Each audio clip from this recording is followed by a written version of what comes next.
මේ පහුගිය කාලේ ගල්කිරියාගම පොලිසියට ආවා ගෑණියක් මේ දත් දෙක ඔතාගෙන ලේන්සුවේ. ලේන්සුවේ දත් දෙක ඔතාගෙන ඇවිල්ලා පැමිණිල්ලක් දැම්මා. පැමිණිල්ල ලියන ගමන්ම OIC මහත්තයාට කෝල් කරලා කිව්වා. OIC මහත්තයා ගැටලුව දුර දිග යන්න නොදී ගොඩින් බේරන්න ඒක හිරේ යන එක. ඇයි අංගයක් විකලාංග කිරීම හිරේ යන බරපතල අපරාධයක්. නමුත් චූටි පැටවු දෙන්නෙක් ඉන්නවා. මෙවුන් දෙන්නගේ ජීවිතය ගැන හිතලා මේ දෙන්නගේ විවාහය ගැන හිතලා මේක හිරේ ගියපුවාම අවුරුදු ගානකට මෙවුන් ඔක්කොම අතරමං වෙනවා කියන තැන ඉඳලා හරි ඥානාන්විත පින්වත් OIC මහත්තයා මේක ගොඩින් විසඳන්න මටත් එන්න කිව්වා.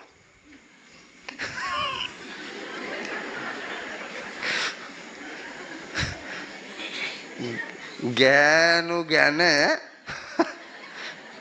කලකිරීම ඇති වෙන්න වෙච්ච හේතුවක් මේ අපේ අම්මත් ගෑණියක් නේ.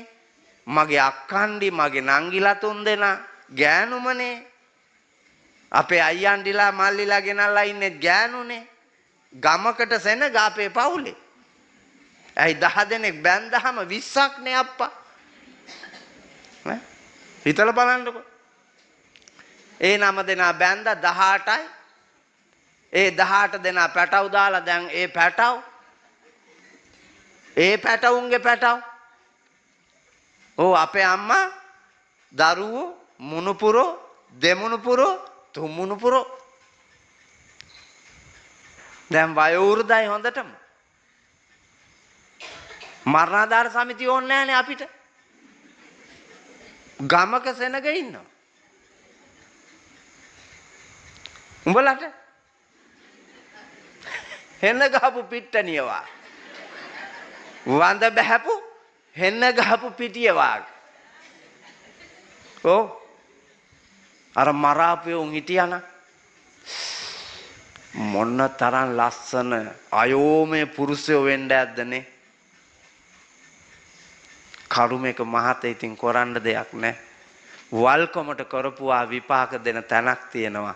එතනදි බලපල්ලා. දැන් තේරෙන්නේ නැත්තම්. ඒකයි සිහිය තියෙන්න ඕන කියන්නේ. ඊට පස්සේ OIC මහත්තයයි මායන්න සාමදාන කරන්න හැදුවා ගෑණි අහන්නෙම නැහැ. මිනිහව කූඩුවට දාන්න කිව්වා. දාන්න කියලා ඇහුවා උඹේ නීත්‍ය අනුකූල මිනිහමද මේ? ඔව්. ඇත්තටම ඔව්. ඌ හරි හොඳ මිනිහෙක්. ගෑන්ට කේන්ති නෑ කලබල වෙන්න එපා. ඌ හොඳ මිනිහෙක් කියලා කිව්වේ ඌ දත් දෙකයි උඹේ ගලවලා තියෙන්නේ. බැරි වෙලාවත් උඹ මගේ ගෑණි වුණා නම් 32ම නෑ මේ වෙනකොට. ඒ තරම් කුණු කටක්නේ බොලතොට තියෙන්නේ කිව්වා. මේ මමත් ඉඳිද්දී OIC ඉඳිද්දී පොලිසිය ඇතුලේ ගෑණි මායම් වෙන්න ගත්තා කියන්නකෝ. ඉන්න තැන නොතැන මේකිට තේරෙන්නේ නැහැ. වියරු වෙලා කෝපාවිෂ්ඨ වෙලා ඔය දත් දෙක හැලෙන්න ඉස්සෙල්ලා බලන්න එපා ගින්නි කිකිලි වාගේ එන්න ඇත්තේ ඒකත් එක්ක. අපි තෝරලා දීපු එක නෙමෙයි එයානේ තෝරගත්තේ. දැන් ඔය උඹලා අරන් ඉන්න මිනිස්සු උඹලා තෝරගත්තා මිසක් අපි තෝරලා දුන්නා නෑ. උඹලා ගෑනු උඹලානේ තෝරගත්තේ හොඳයි කියලා. දැන් කණ්ඩ හැදුවට කරන්න දෙයක් නෑ.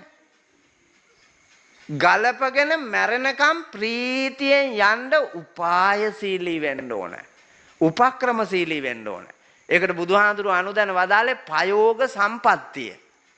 දුක් නැති කරගන්න උපක්‍රමශීලී වෙන්න. අත්තේ කච්චානි පාපකානි කම්ම සමාදානානි පයෝග සම්පatti පතිබාල්හානි නවිපච්ඡන්ති. විපත්ති නැති කරගන්න උපක්‍රමශීලී වුණාම පුළුවන්. ගැටලු නැති තැන නැහැ. අඩුපාඩු නැති තැන නැහැ. නොගැලපෙන තැන නැති තැන නැහැ. ඒවා දැනගෙන දැකගෙන අවබෝධයෙන් ගලපාගෙන නිර්මාණශීලී ගමනක් යන්න වීරිය කරන්න ඕන. එහෙමයි කියලා ඉන්න ගෑණි ගෙදර නිකන් පඹයට තියාගෙන රට පහක ගෑනු පස්සේ ඇවිදින්න. ඉන්න මිනිහා අතකොළුවට තියාගෙන මිනිහා එහා මෙහා වෙනකොටම මාරු කරගන්න. ඒවා ජීවිතද? ඒවා මෙලවදීම මිහිපිටම අපායක් නේ. ලංකාවේ කීයක් පවුල් ගිනි අරන් තියනවද? කී දෙනෙක් මැරිලා තියනවද? සියදිවි නසාගෙන, මරාගෙන, කපාගෙන, කොටාගෙන. මේ පහුගිය කාලේ අපේ හඳුන්නේ OIC මහත්තයෙකුට ඔය වගේ කොල්ලෙක්ගේ ගේකට රිංගලා. ඒ ගෙදර අයිතිකාර කොල්ලා මෝල් ගහෙන් ගහලා තිබ්බා ඔළුව කුඩු වෙන්න. ඔව්. ඔළුව කුඩු කරලා ඔළුවේ ඉඳලා කකුල් දෙකේ විලිඹුව ගාවට එනකම්ම තලලා මෝල් ගහේ. දෙමළ චිත්‍රපටියක් වගේ හඳුන්නේ. ගහලා තියෙන ගැහිල්ල. ගෑනිටත් ගහලා තිබ්බා. ගේ ඇතුලේ ලේ ගොඩේ දත් වගේක් වැටිලා තියෙනවා දැකලා. OIC මහත්තයාගේ කට පරීක්ෂා කරලා බැලුවම උගේ දත් තියෙනවලු. ඒකෙන් තේරුම් ගත්තලු එහෙනම් ගෑණිගේ දත් මේ කියලා. ගෑණි පැනලා දත් ටික හැලෙනකොටම. OIC දැඩි සත්කාරේ ඉඳලා ඉවරලා හොඳ වුණා. හැබැයි දැන් මන්ද මානසිකයි. ආයෙ ඉතින් OIC කනුත් නැහැ. පෞල් ජීවිතත් නැහැ. කර උසට ළමයි. මොකක්වත් ගෞරවනීය රාජකීය උත්තම රජයේ නිලධාරියෙක් නෙමෙයි. බාණ්ඩකර නිලයේ ගෞරවය, තමන්ගේ මනුස්සකම, විවාහක සැමියෙක්, හොඳ තාත්තා කෙනෙක් මේ සියල්ලම අමතක වෙලා ගියානේ කොහෙදෝ තියෙන කේල් මලක් ඉඳලා. පෙරේතයි පුතා රාගිකයි. ඒකනේ කිව්වේ යෝ සහස්සන් සහස්සේන සංගාමේ මානුසේ ජිනේ. දසලක්ෂ ගණන් සතුරු සේනාව මරා දමා මා දිනුවා මා ජයගත්තා කියා හිතනවාට වඩා ශ්‍රේෂ්ඨ වන්නේ තමා තුලම උපදින කෙලෙස් මාර සේනාව මරා දැමීමයි. අර සතුරු සේනාව මැරුවට වැඩක් නැහනේ. දැන් ලෝකේ තියෙන ගැටලු විසඳපු OIC බලන්නකෝ. ඔළුව තලා ගත්තානේ. අර කොල්ලෙක් ලව්වා. කොහෙදෝ වල්කොමේ රිංගලා. ආයේ පොලිස් නිලධාරියෙක් ඔය පොළොන්නරුව පැත්තෙම පොළොන්නරු දිස්ත්‍රික්කේ තමයි. ඔය වගේ තැනකට රිංගලා අනියම් බිරිඳයි මූයි දෙන්න රණ්ඩු වෙලා ඇඳේ නිදාගෙන ඉඳිද්දිම ගෑනිට කේන්ති ගියා. මේසෙට අත දාලා අත ගන්නකොට මේසෙ උඩ තිබ්බාර කේක් කපන සුදු පිහිය.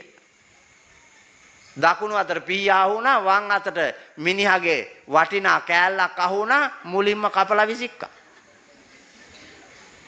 ඕ පොළොන්නරු ඉස්පිරිතාලෙට ගිහිල්ලා ඇමුන්නුවා හරි කියන.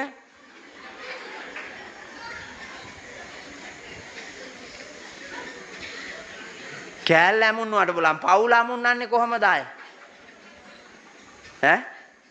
ආයේ පවුල අමුන්නන්න බෑනේ. පවුල ඉවරයි. රාජකාරිය අමුන්නන්නේ කොහමද? සාමය සුරකීමේ නිලධාරියෙක් හැටියට මේ කරලා තියෙන එකට. දැන් නපුංසකයා වාගෙන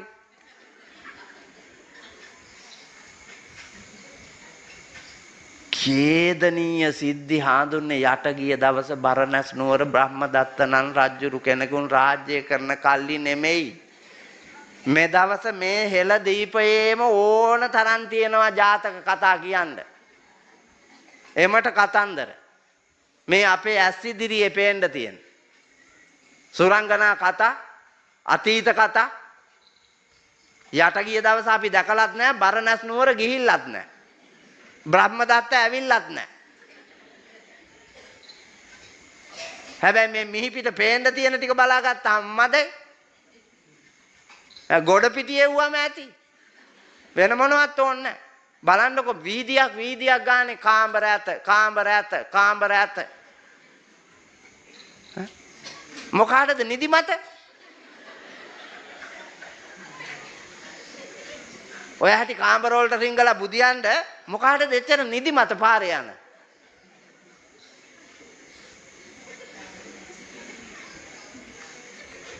ඕවා මේ මුස්ලිම් නගරයක යන්නකො බලන්න කාමර ඇත කියලා තියනවාද කියලා. මුස්ලිම් නගරවල කාමර ඇත නැහැ. මුස්ලිම් නගරවල ළමා නිවාස නැහැ. මුස්ලිම් නගරවල මහලු නිවාස නැහැ. මුස්ලිම් නගරවල අරක්කු බාර් නැහැ. ඒ ඔක්කොම වල් ගති තියෙන්නේ මේ බෞද්ධයෝ කියන පව් ගමනක යන මිත්‍යා දෘෂ්ටික වැඩ කරන කාමේහි වරදවා හැසිරෙන මෝඩ ජනයා ගාව මෙච්චර නිර්මල දර්ශනයක් දේශනා කරලා තියෙද්දී ඒක දකින්න ඇස් නැහැ. නීති පොතක් ඕනේ නැහැ පුතේ පන්සිල් රකින්නවා නම්. නීති පොත් ඕනේ නැහැ. සාමය සමගිය සතුට සැනසීම ප්‍රීතිය ඇති සුන්දර මනුලොවක පෝසත් බෝසත් ජාතියක් ගොඩනගන්න පුළුවන්. ඒ සඳහා මම මේ